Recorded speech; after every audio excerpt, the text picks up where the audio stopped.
হই হই কাণ্ড, রই রই ব্যাপার ২০ দেশের চোখের সামনে দিয়ে ঘটনা ঘটিয়ে দিয়েছে। আর সেই বিষের এক কিন্তু আমাদের পাশের দাদারাও আছেন। আগে আওয়াজ দেয়, তারপর খেলে বলে পারলে ঠেকা। That's call the power of সাহস। ডক্টর মোহাম্মদ ইউনূস, তিনার নামটাই একটা ব্র্যান্ড। আমি ধন্যবাদ জানাই ডক্টর ইউনূসকে। না, আমি বিশ্বাস করি অন্য যে কোনো রাজনৈতিক দলের যে কোনো প্রধান এই জিনিসটার ক্যাপাবিলিটি নাই, যেই জিনিসটার জন্য দীর্ঘ একটা সময় ধরে আমরা অপেক্ষা করছি। আর মাত্র গুনে গুনে 7 দিন, অর্থাৎ একটা ডিলে এখানে 5টা পাখি মরতেছে, 2 পাখি নয়, 3 পাখি নয়, এক ডিলে 5টা পাখি কমপক্ষে মরবে। এখানেই শেষ খেলা। দেশ ছেড়ে পালালো এবং পালানোর আগে এই একইভাবে জাতির উদ্দেশ্যে ভাষণ দিতে চাইছিল প্রেসিডেন্ট। কোথায় গেছে, মানে কোন অবস্থানে, সেটা এখনো চিহ্নিত হয়নি। দেশ ছেড়ে পালিয়ে গেছেন প্রেসিডেন্ট। দর্শক, হঠাৎ করে গত রাতে আতঙ্কের একটা পরিবেশ তৈরি হয়েছিল। মধ্যরাতে মানে রাত 2টার পরে গণমাধ্যমে যে খবরগুলো আসতে শুরু করেছিল সেটা বেশ আতঙ্কজনক। হারে হারে টের পাইবেন দেশ কোথায় চলে গেছে, হারে হারে টের পাইবেন। কেউ ষড়যন্ত্র করে বাঁচতে পারবেন না। বর্ষিতে গাইটা ফালাইছে, এখন শুধু জাল দিয়া উপরে উঠাবে। জাল দিয়া উপরে উঠাবে, এই মাছ আর দৌড়াদৌড়ি করতে পারবে না। অনেকেই মনে করছেন ডক্টর ইউনূস কেমন জানি চ্যাট ব্যাক নাই, কোনো রিয়াকশন নাই, উনি কিছুই করতেছে না, উনি আপনাদের মতো বক বক করবে না, উনি হলো ডুবো জাহাজ। জেনারেল ওয়াকার এবং জাহাঙ্গীর গেট দিয়ে মানুষ ঢোকে, ওয়াকারের পরনের কাপড় খুলে এটা ওয়াকার জানে, পিঠের চাপড়া তুলে ফেলবে এটা ওয়াকার জানে, জনগণ কতটা অ্যাগ্রেসিভ হতে পারে এটা ওয়াকার জানে। যে 15 সেনা অফিসার সাব জেলে রয়েছে তাদেরকে আমরা কারাগারে দেখতে চাই। প্রয়োজনে এর জন্য আন্দোলন শুরু করতে হবে। ভবিষ্যতে মনে রাখবেন, এই যে এদেরকে যদি প্রচলিত আইনের ব্যবস্থায় যদি বিচার করা হয়, এখানে 3টা জিনিসকে আপনি দাবিয়ে রাখতে পারতেছেন। নাম্বার 1, ভবিষ্যতে যারা যাবেন ফেসিস্ট হতে চাইবেন, সরকারের বাহিনী ইউজ করে খুন খারাপি, নির্যাতন, ভয়ভীতি দেখানোর চেষ্টা করবেন, ইউ নো দ্য কনসিকুয়েন্স। এবং আর্মি অফিসাররা করার আগে 3 বার ভাববে করবে কিনা, এবং তাদের ইন্টারনালি অনেক রিফর্মস হবে। I can tell you that undoubtedly, ladies and gentleman. Second thing হলো, ভারতকে এটা বলা, মনে রাখবেন, ভারতীয় আগ্রাসন প্রতিষ্ঠা হয় বাহিনীর মাধ্যমে, not by the government. Because বাহিনী দ্বারাই মানুষকে শোষণ করা হয়, বাহিনীর দ্বারাই মানুষকে ভয় দেখানো হয়, বাহিনীর দ্বারাই বিভিন্নভাবে মানুষকে হ্যারাস করার মাধ্যমে মামলা মোকদ্দমা যা বলেন আপনি সবকিছু বাহিনী করে, পুলিশ করে, র্যাব করে, আপনার ন্যাশনাল সিকিউরিটি এজেন্সিগুলো তারা করে থাকে। এভাবে এগুলো তারা এক্সিকিউট করে, সাধারণত সিভিল গভর্নমেন্ট। সো দেয়ারফর এদেরকে যদি আইনের মুখোমুখি করা হয়, তাহলে ভবিষ্যতে ভারতীয় আগ্রাসন বা আধিপত্য বিস্তার করতে গেলে 3 বার ভাববে যে কোন সরকার কেন না। অর্থাৎ একটা ডিলে এখানে 5টা পাখি মরতেছে, 2 পাখি নয়, 3 পাখি নয়, এক ডিলে 5টা পাখি কমপক্ষে মরবে। এই যদি তাদেরকে এভাবে যদি আপনার এদেরকে যদি বিচারের সম্মুখীন করা হয়, আমি মনে করি। এবং এত মানুষ হত্যাকাণ্ড হত্যার যারা স্বীকার করেছেন, এবং আমরা যে আজকে গুমের একটা কাহিনী শুনি, লেডিস এন্ড জেন্টলম্যান, জেনারেল ওয়াকারও কিন্তু বিপদগ্রস্ত এখন, কারণ উনি কোনো কুলই মনে হচ্ছে পাচ্ছেন না এখন। এবং আমি বারবার বলি, এখানে আমাদেরকে কিন্তু খুবই রিজনেবল হতে হবে। যারা বিপ্লবের ন্যূনতম সহযোগিতা করেছে তাদেরকে ধ্বংস করা যাবে না, তাহলে ভবিষ্যৎ বিপ্লবে বাংলাদেশের পক্ষে কেউ দাঁড়াবে না। আমরা যেন অতিরঞ্জিত কাজ না করি।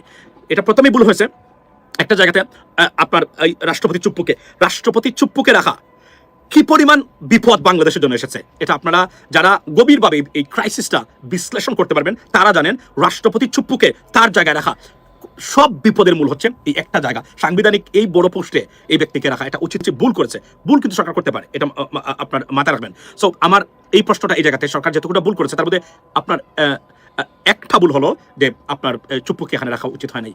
সিরিয়াস ডিজাস্টারিয়াস মিস্টেক, এভরিথিং কোনো না কোনোভাবে এখানের সাথে কানেক্টেড আছে। সেটা আমাদের উচিত নাই। এবং এত বড় একটা বিপ্লবের পরে আপনাকে বাঁচতে পারবে না চাইলেও। এরা যদি শেখ হাসিনা কখনো ফিরতে পারে বা আওয়ামী লীগ কখনো ফিরতে পারে, আওয়ামী লীগ শেখ হাসিনা ঘোষণা দিয়েছে, আমি কোনো উন্নতি করার জন্য আসতেছি না, যা করেছি, এখন শুধু আসবো মানুষ হত্যার জন্য। আবারও যে হত্যাকাণ্ড আমি করতে পারি নাই, ক্লিয়ার করতে পারি নাই, একদম নিশ্চিহ্ন নির্বংশ করে দিতে পারি নাই, সেগুলো আমাকে করতে হবে এখন। এটার জন্য সে আসবে, এবং সে বারবার বলতেছে, আপনাকে বলতেছে, আমাকে বলতেছে, প্রতিদিন সে বলে সে আসবে। তো কল্পনা করতে পারেন আসলে সবাইকেই সে চেষ্টা করবে, কারণ এই মহিলার নাথিং টু লুজ, তার কিছুই নাই আসলে হারাবার। তার এমন একটা পজিশন, তার হারাবার কিছু নেই, তার সব শেষ। সুতরাং এখন আসলে সে বেপরোয়া হবে, খুন খারাপি করবে, সে প্রয়োজনে মৃত্যুবরণ করবে, কিন্তু একদম সব শেষ করে দিয়ে বাংলাদেশকে তার ইচ্ছা মতো মনের মাধুরী মিশিয়ে ভারতের হাতে তুলে দিয়ে দেশটাকে ধ্বংস করে যাবে। এই মহিলা কোনোদিন জীবনে আমাদের দেশটাকে পছন্দ করে নাই, ভালোবাসে নাই। যদি বাসতো ভালো, আমি চ্যালেঞ্জ করে বলতে পারতে আপনাকে বলি যে ন্যূনতম একটা বাংলাদেশের প্রতিষ্ঠান বাংলাদেশের মানুষের জন্য দাঁড় করিয়ে যেত। আমাদেরকে যে এই যে প্রেসিডেন্টগুলো সেট আপ করতে হবে, এস্টাবলিশ করতে হবে, এগুলা ভবিষ্যতে যেন কেউ বাহিনী ব্যবহার করতে না পারলে কোন সরকার আর ফেসিস্ট হতে পারবে না। শেখ হাসিনা কি ফেসিস্ট হয়েছে? উনার নিজে কি মানুষ খুন করেছে, গুম করেছে? না, খুন করে তো র্যাব বাহিনীগুলা, সরকারি বাহিনীগুলা কোন খারাপিতে যুক্ত ছিল। দেয়ারফর যদি if they can use them, এবং এটা হবে আর্মির জন্য, বাংলাদেশ যতদিন বেঁচে আছে বাংলাদেশের আর্মির জন্য, সবচেয়ে বড় একটা লেসন, এবং এটা they could learn something out of it. ভবিষ্যতে কোনো জেনারেল বেপরোয়া হলো এটা করবে না, তার পরিবার আছে, তার সন্তান আছে, যে আমাকে ছাড়া হবে না, আমি খুন খারাপিতে ব্যস্ত থাকলে একদিন না একদিন আমাকে এটাতে আসতে। সিলেটের সন্তান, বৃহত্তর সিলেটের সন্তান আমাদের এই যে পুলিশের আইজিপি ছিল মামুন সাহেব, বুঝছেন, এত খারাপ ছিল না, কিন্তু শেখ হাসিনা তাকে দেখেছে যে তাকে আমি শোনাইতে পারবো কথা, এজন্য তাকে ডেকে নিয়ে এসে তাকে ধ্বংস করে দিয়েছে, তার পরিবারকে এবং তাকে। এই লোকটাকে দেখেন, সে স্যাংশন র্যাবের প্রধান বানিয়ে র্যাবেও স্যাংশন খাইছে, এরপর পুলিশের আইজিপি এখন সারা জীবন জেলে। এই লোক এখান থেকে বের হতে পারে না। শেখ হাসিনার এই যে বলছে না, শেখ হাসিনা মানে মানে মানে পেছে আপনি যে পড়বেন, মানে গর্তের মধ্যে আপনি এখান থেকে ঘুরতে পারবেন না, সে আপনাকে ধ্বংস করে ছাড়বে। এর জন্য তার নাম দিয়েছে আমি ডেস্ট্রয়ার, অর্থাৎ ধ্বংসকারী। সে ধ্বংসকারী, সে সৃষ্টি করে নাই কোনো কিছু, ধ্বংস করেছে প্রত্যেকটা জিনিস। দেখেন, অনেকেই ভাব ধরছিল এই দেশে, কিন্তু শেষ পর্যন্ত ধরা খেয়ে গেল, ভাব ধরে রাখতে পারলো না। দেখেন, ভাবের মধ্যে সবচেয়ে বড় ভাব কি ছিল জানেন? দেশপ্রেমিক সেনা প্রধান। এই একটা ব্যাপার দেখেন, কেমন একটা ভাব আছে এর মধ্যে। দেশপ্রেমিক সেনা প্রধান, দেশপ্রেমিক সেনা প্রধান একদম ম্যাচ করে। নির্বাচন চাইলেন ডিসেম্বরে, তাই না? সেটাও কিন্তু অনেক বিতর্ক হইলো, আলোচনা হইলো যে একজন সেনা প্রধান দেশের নির্বাচন চাইতে পারে কিনা। এটা তো সরকারের ব্যাপার, সরকারের আগে উনি কিভাবে বলে, সরকারের সাথে ওনার এই দূরত্বটা কেন, এরকম অনেক আলোচনা হয়েছে। এই আলোচনাগুলোর সুযোগ করে দিচ্ছে কে? উনি করে দিল তো, তাই না? এরপর উনি যাচ্ছিল মাননীয় বিচারপতির কাছে, মাননীয় রাষ্ট্রপতি ছুপ্পুর সাহেবের কাছে, এবং আমাদের ডক্টর ইউনূস স্যারের সাথে বসতেছিল। উনি ভিতরে ভিতরে অনেকের সাথেই বসতেছিল। কেন বসতেছিল সেটা আমরা তখন না বুঝলো, এখন তো বুঝতে পারতেছি। কি বুঝতে পারতেছি? ওই যে 25 জনের বিরুদ্ধে যে গ্রেফতারি পরোয়ানা বাইর হইলো, ওরা কারা? ওরা খাকি পোশাকধারী, ওদের নামে যে গ্রেফতারি পরোয়ানা বাইর হইলো, এদেরকে বাঁচাইবার জন্য উনি চেষ্টা করতেছিল। এরকম একটা হিসাব মিলাই নেওয়ার জন্য তো ভাই বড় পণ্ডিত হওয়ার দরকার নাই, সাধারণ জ্ঞানী বোঝা যায় যে উনি ওদেরকে বাঁচাইবার চেষ্টা করতেছিল। এখন এদেরকে যে বাঁচাইবার চেষ্টা করা হইলো, এই 25 জন এখন কোথায়? ক্যান্টনমেন্টে রাখা হয়েছে। কিভাবে রাখা হয়েছে?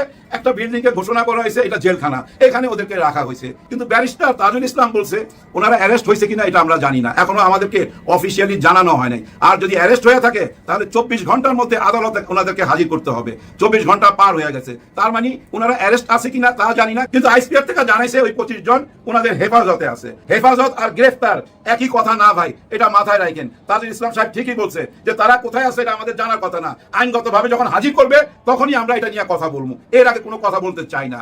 এখন দেখেন এই 25 জন কারা ভাই জানেন? এরা ছিল ওই যে গুম খুনের সাথে জড়িত, আয়না ঘরের সাথে জড়িত। আর এরা কার অধীনে ছিল? যারা ওয়াকার সাহেবের অধীনে ছিল। তার মানে কি দেখেন, ওয়াকার সাহেবের কাঁধে গিয়ে পড়তেছে না, ওনার কাঁধের সামনে কিন্তু এখন আইনি নিঃশ্বাস পড়তেছে। এই 25 জনকে জিজ্ঞাসাবাদ করলে অনেক কথাই তো সামনে চলে আসবে। সবচেয়ে বড় জিনিস কি আসবে জানেন? 626 জনকে যে পার করা হইলো, ওই 626 জনকে কারা পার করলো? এই 25 জনই পার করছে। এই 25 জনই জানে 626 জনকে কিভাবে পার করা হয়েছে। এদেরকে যখন জিজ্ঞাসা করবে সব বাইরের সামনে চলে আসবে। আর ওই বাইরের কথাগুলো যখন সামনে আসবে তখন কি সেনা প্রধানকে আরো প্রশ্নের সম্মুখীন করবে না?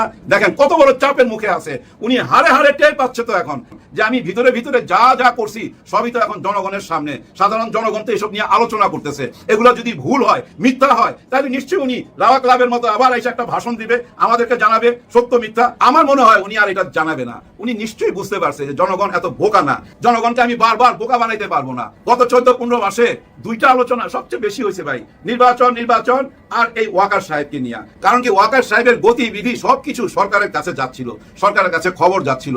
আপনারা একটা জিনিস মনে রাখেন, শেখ হাসিনা যে সিস্টেমটা রাখা গেছে ওই সিস্টেমের মধ্যেই তো ডক্টর ইউনূস স্যার এটা করছে। উনি কি ওই সিস্টেম কাজে লাগাবে না? উনি কি গতিবিধি লক্ষ্য রাখবে না কে কি করতেছে না করতেছে? আগামীতে কি ওইভাবেই দেশ চালাবেন? পারবেন না। হারে হারে টের পাইবেন দেশ কোথায় চলে গেছে, হারে হারে টের পাইবেন। কেউ ষড়যন্ত্র করে বাঁচতে পারবেন না। আগের ভিডিওতে বলছি না, বর্ষিতে গাইটা ফালাইছে, এখন শুধু জাল দিয়া উপরে উঠাবে। হ্যাঁ, জাল দিয়া উপরে উঠাবে। আপনি ভবিষ্যতে যেই প্রধানমন্ত্রী হোক না কেন তার কাছ থেকে ক্ষমতা ছিনিয়ে নিছে অলরেডি। হ্যাঁ ভাই, জুলাই সনদপত্রের মধ্যে সব পেয়ে যাবেন। প্রধানমন্ত্রী সেই ক্ষমতা আর নাই, সেই ক্ষমতা ভাগ করে প্রেসিডেন্টকেও দেওয়া হয়েছে, রাষ্ট্রপতিকেও দেওয়া হয়েছে অনেক ক্ষমতা। এবং উনি দেশের প্রধানমন্ত্রীও থাকবেন, দেশের সমস্ত আর্মি র্যাব পুলিশ উনার হাতে, আবার দলও পরিচালনা করবে। সেই সুযোগও থাকবে না। যে দেশের প্রধানমন্ত্রী হবে তাকে দল ত্যাগ করে আসতে হবে, সে দলের চেয়ারম্যান থাকতে পারবে না, সে দলের কেউ কিছু না। সে হবে দেশের জন্য প্রধানমন্ত্রী, দেশের সবার জন্য সে প্রধানমন্ত্রী, কোনো দলের থাকতে পারবে না। ওই সিস্টেম কইরাই বুঝছেন জুলাই সনদপত্র আসতেছে, ওই সিস্টেম কইরা দিয়েই বুঝছেন আগামী নির্বাচন আসবে। বলছে না ঈদের আনন্দ উপভোগ করবেন, ওই জায়গায় পৌঁছায় দিবে ভাই। কয়েকদিন আগে নাহিদ ইসলাম কি বলছিল না মনে আছে? যে এই উপদেষ্টার মধ্যে এমন কেউ আছে যারা সেফ এক্সিট নিতে চাচ্ছে। সেফ এক্সিট কারা নিতে চায়? যারা ক্রিমিনাল, যারা দোষী করছে, যারা টাকা পয়সা মারছে। তাই বুঝাইলো না? নিশ্চয়ই তাই বুঝায়, কিন্তু উনি নাম বলে নাই। কিন্তু উনি নাম না বললো, আজকে আরেকটা কথা আসছে জামাত ইসলাম থেকে। এই উপদেষ্টাদের অনেকের কণ্ঠ অডিও মানে অডিও কল আমাদের কাছে আছে, হ্যাঁ তাদের লিঙ্ক আছে আমাদের কাছে। লিঙ্ক মানে আবার ওইটা বুঝেন না, ওই যে ভিডিও লিঙ্ক না, এটা হলো অডিও লিঙ্ক। কে কোন কথা বলছেন, কার সাথে কি কথা বলছেন, সব আমাদের হাতে আছে। তার মানে কি জানেন, ওই যে বর্ষি গাইটা ফেলাইলো আবার, এই মাছ আর দৌড়াদৌড়ি করতে পারবে না। নিশ্চয়ই এই উপদেষ্টাদের মধ্যে কোনো একজন বা দুজন বা চারজন বেঈমান আছে, টেলিফোনে কি কি কথা বলছে কার সাথে, সব এখন তাদের হাতে। এখন কথা হইলো তাদের হাতে কিভাবে গেল? ওই যে বললাম স্বাধীনতার বিপক্ষের শক্তিও এখন দাঁড়ায় গেছে। স্বাধীনতার পক্ষের শক্তির সাথে লড়াই করার জন্য বিপক্ষের শক্তি তো দরকার, না হলে লড়াই করবো কেমনে? লোহাই তো লোহা কাটে। অনেকেই মনে করছেন ডক্টর ইউনূস কেমন জানি চ্যাট ব্যাট নাই, কোনো রিয়াকশন নাই, উনি কিছুই করতেছে না, উনি আপনাদের মতো বক বক করবে না, উনি হলো ডুবো জাহাজ।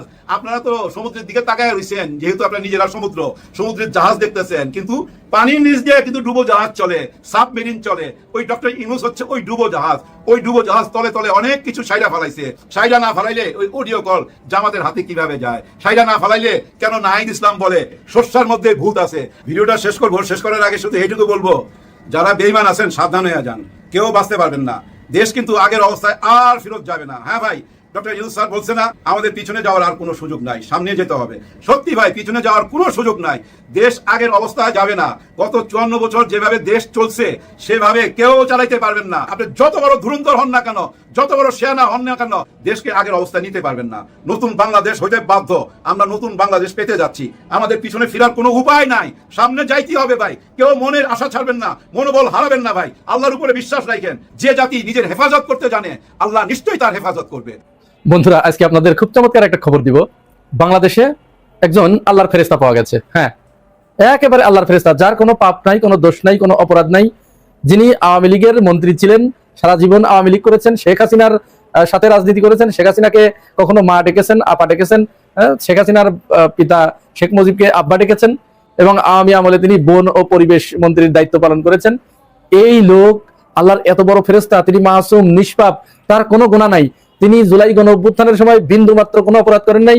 জুলাই গণ অভ্যুত্থানের সময় তিনি হয়তো সম্ভবত হাসিনাকে তিনি গালমন্দ করেছেন, হাসিনাকে বকাঝকা করেছেন, ছাত্রদের পক্ষে তিনি দাঁড়িয়েছিলেন। এরকম একজন আল্লাহর ফেরেশতা পাওয়া গেছে আওয়ামী লীগ করে, অথচ জুলাই গণ অভ্যুত্থানের সময় তিনি বিন্দু মাত্র অপরাধ করেন নাই, বা তার সারা জীবনে কোনো অপরাধ নাই। সেই লোকটা জেলখানায় নিয়ে যাওয়া হয়েছিল, 5 আগস্টের পরে তাকে গ্রেপ্তার করা হয়েছিল। পরে আমাদের পররাষ্ট্র উপদেষ্টা তৌহিদ হোসেন তাকে ছাড়িয়ে এনেছেন। এরকম একজন আল্লাহর ফেরেশতা নিষ্পাপ মাসুম কেমনে হলেন? তার এই অপাপ বোধের এবং মাসুম হবার, নিষ্পাপ হবার সার্টিফিকেট কে দিয়েছেন? হ্যাঁ, সার্টিফিকেট দিয়েছেন আমাদের আর এক নিষ্পাপ মাসুম, যার বিন্দু মাত্র কোনো অপরাধ নাই, সেই আমাদের পররাষ্ট্র উপদেষ্টা তৌহিদ হোসেন। তিনি পররাষ্ট্র মন্ত্রণালয়ে সাংবাদিকদের সাথে এক বৈঠকে সাংবাদিকদের এক প্রশ্নের জবাবে তিনি এই কথাগুলোই কিন্তু বলেছেন। আমি আপনাদের যেটি বললাম, আমি হয়তো একটু অন্যভাবে মজা করে বলেছি, কিন্তু আসলে মজার বিষয় নয় এটা। আপনারা জানেন, গত 2 দিন আগে কালবেলা পত্রিকা একটি রিপোর্ট করে, সেখানে বলা হয় যে সাবেক আওয়ামী মন্ত্রী সাবের হোসেন চৌধুরীর বাসায় 3 কূটনীতিকের বৈঠক, অর্থাৎ সেখানে ডেনমার্ক, নরওয়ে এবং সুইডেনের রাষ্ট্রদূত, এই 3 জন সাবের হোসেন চৌধুরীর বাসায় গিয়ে তারা সাবের হোসেন চৌধুরীর সাথে বৈঠক করেছে। বাংলাদেশে নিষিদ্ধ এরকম একটি দলের নেতার সাথে বিদেশি কূটনীতিকরা দেখা করেছে, কথা বলেছে, বৈঠক করেছে। এই প্রশ্ন করা হয়েছিল আমাদের পররাষ্ট্র উপদেষ্টা জুলাই গণ অভ্যুত্থানের সুবিধাভোগী পররাষ্ট্র উপদেষ্টা তৌহিদ হোসেনের সাথে। তৌহিদ হোসেন সাংবাদিকদের বলেন যে না, একজনের বাসায় একজন যেতেই পারে। আমি যেমন কলকাতায় ছিলাম, কলকাতায় আমি হাই কমিশনার ছিলাম না, এক ধাপ নিচে ছিলাম, আমি কিন্তু যে কারো বাসায় গিয়েছি, সমস্যা হয়নি। সুতরাং কারো বাসায় কেউ যেতেই পারে, হ্যাঁ যেতেই পারে, কারো বাসায় কেউ যেতেই পারে। আমার বাসায় তৌহিদ সাহেব আসতে পারে, আমিও তৌহিদ সাহেবের বাসায় যেতে পারি। আমার যারা এই ভিডিও দেখছেন, আমিও তাদের বাসায় যেতে পারি, তারাও আমার বাসায় আসতে পারে। কিন্তু আমি যদি আওয়ামী কুলাঙ্গার হই, আমি যদি আওয়ামী লীগের দোসর হই, ফ্যাসিবাদের দোসর হই, তাহলে আমার বাসায় জুলাই গণ অভ্যুত্থানের কোনো ব্যক্তি আসা নিঃসন্দেহে এটি অপরাধ, এটি অবশ্যই অপরাধ। এইটাকে তখন আর স্বাভাবিকভাবে দেখার কোনো সুযোগ নাই, কিন্তু সেটাই স্বাভাবিকভাবে দেখেছেন আমাদের পররাষ্ট্র উপদেষ্টা। এবং মজার ব্যাপার হচ্ছে, তিনি সেখানে চমৎকার একটি কথা বলেছেন, আপনারা লক্ষ্য করেছেন কিনা। তিনি বলেছেন যে সাবের হোসেন চৌধুরী যদি অপরাধী হতেন তাহলে তো তিনি জেলখানায় থাকতেন। তা তো হয় নাই, তিনি তো জেলখানায় নেই, জেলখানায় থাকবে কি করে? সাবের হোসেন চৌধুরী তো হাজার হাজার কোটি টাকা, হাজার হাজার কোটি টাকার মালিক। সেই সাবের হোসেন চৌধুরী, আওয়ামী লীগের অন্যান্য নেতারা যখন জেলের ভিতরে, তখন সাবের হোসেন চৌধুরীর খুঁটির কি এমন জোর, তার কত খুঁটির জোর যে তিনি বের হয়ে আসলেন। এবং তার এই বের হয়ে আসার পিছনে, তাকে বের করে আনার পিছনে কারা কারা কাজ করেছে সেটিও নথি আছে। এই কথাটাই কিন্তু আব্দুল্লাহ মোহাম্মদ তাহের এই যে বোমা ফাটিয়েছেন, তিনি বলেছেন এই সরকারের উপদেষ্টাদের ভিতরে কেউ কেউ একটি বিশেষ দলের হয়ে কাজ করছে, একটি বিশেষ দলকে সুবিধা দিতে, তাদেরকে রিফাইন করতে, তাদেরকে রাজনীতিতে আবার ফিরিয়ে আনতে বিশেষভাবে তারা সহযোগিতা দিয়ে যাচ্ছে, তাদের সাথে লিয়াজও মেনটেন করে তাদেরকে রাজনীতির মাঠে আবার সক্রিয় করে তোলার চেষ্টা করছে। আমরা তাদের প্রত্যেকেই চিনি, তাদের নাম আমাদের কাছে আছে, তাদের নামের তালিকাও আমাদের কাছে আছে। সময় হলে এদেরকে আমরা বাংলাদেশের জনগণের সাথে পরিচয় করিয়ে দিব। আব্দুল্লাহ মোহাম্মদ তাহেরের বক্তব্য, আমার কাছে মনে হয় আব্দুল্লাহ মোহাম্মদ তাহের যাদের নাম বলার ইচ্ছা ব্যক্ত করেছেন বা যাদের নামের তালিকা আব্দুল্লাহ মোহাম্মদ তাহেরের কাছে আছে, ওই তালিকার ভিতরে আমার কাছে মনে হয় না এরকম ঘটতে পারে যে আমাদের পররাষ্ট্র উপদেষ্টা তৌহিদি সাহেবের নাম নাই। তৌহিদ সাহেব দীর্ঘদিন ধরে আমরা লক্ষ্য করে আসছি, তিনি যখন কথা বলেন আমাদের কাছে মনে হয় না যে এটি জুলাই গণঅভ্যুত্থানের সুবিধাভোগী হালুয়া রুটি খাওয়া কোন উপদেষ্টা কথা বলছেন, আমাদের কাছে এটি মনে হয় না।